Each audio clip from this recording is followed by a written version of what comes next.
یہ واقعہ ہے حضرت موسیٰ علیہ السلام کا۔ حضرت موسیٰ علیہ السلام اللہ کے انتہائی برگزیدہ پیغمبر تھے۔ آپ کو موسیٰ کلیم اللہ اس لیے کہا جاتا تھا کہ آپ اللہ تبارک تعالیٰ سے کوہ طور پر جا کر باتیں کیا کرتے تھے۔ آپ علیہ السلام کا ایک امتی تھا جو بہت زیادہ غریب تھا۔ اس کے گھر کئی روز فاقے رہتے تھے۔ ایک مرتبہ اس کی ملاقات حضرت موسیٰ علیہ السلام سے ہوئی۔ وہ کہنے لگا، اے موسیٰ علیہ السلام، آپ کلیم اللہ ہیں، آپ اس بار کوہ طور پر اللہ سے ملاقات کو جائیں گے تو آپ میری طرف سے اللہ تعالیٰ کو عرض کریں کہ میری آنے والی زندگی کا سارا رزق مجھے ایک ہی بار میں عطا کر دے تاکہ میں اچھی طرح زندگی گزار سکوں۔ حضرت موسیٰ علیہ السلام نے اس کی فریاد اللہ کی خدمت میں پیش کر دی۔ اللہ تعالیٰ نے اس کی فریاد قبول فرما دی۔ اللہ تعالیٰ نے اس کی فریاد قبول فرما کر اس کو چند بھیڑ بکریاں، گندم اور کچھ مزید چیزیں عطا کر دیں۔ اس کے بعد حضرت موسیٰ علیہ السلام اپنے روزانہ کے کاموں میں لگ گئے۔ پھر کچھ عرصہ گزرنے کے بعد حضرت موسیٰ علیہ السلام کو وہ بندہ یاد آ گیا۔ آپ علیہ السلام نے سوچا کہ پتہ تو کروں کہ اس کا کیا بنا۔ جب اس کے گھر پہنچے تو آپ علیہ السلام نے دیکھا کہ اس نے عالی شان مکان بنایا ہوا تھا۔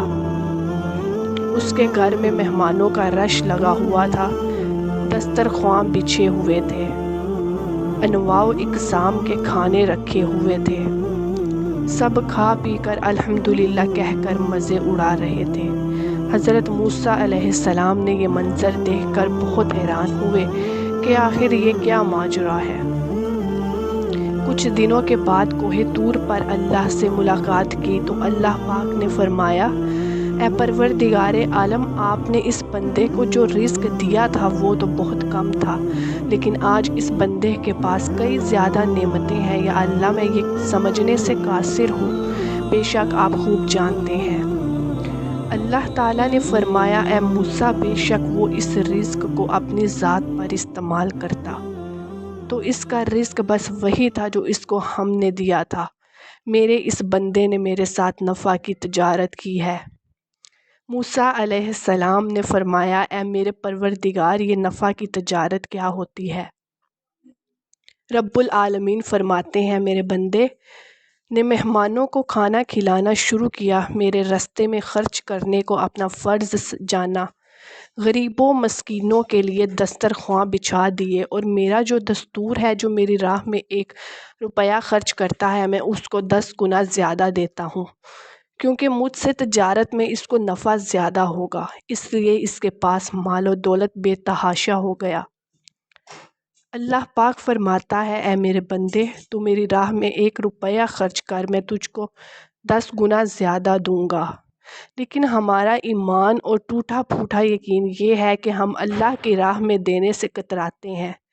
جب کوئی سوالی ہم سے سوال کرتا ہے تو ہم اپنی جیب میں نوٹوں کی بجائے سکے تلاش کرتے ہیں۔ اللہ تعالیٰ ان باتوں کو سمجھنے کی توفیق عطا فرمائے۔ آمین یا رب العالمین۔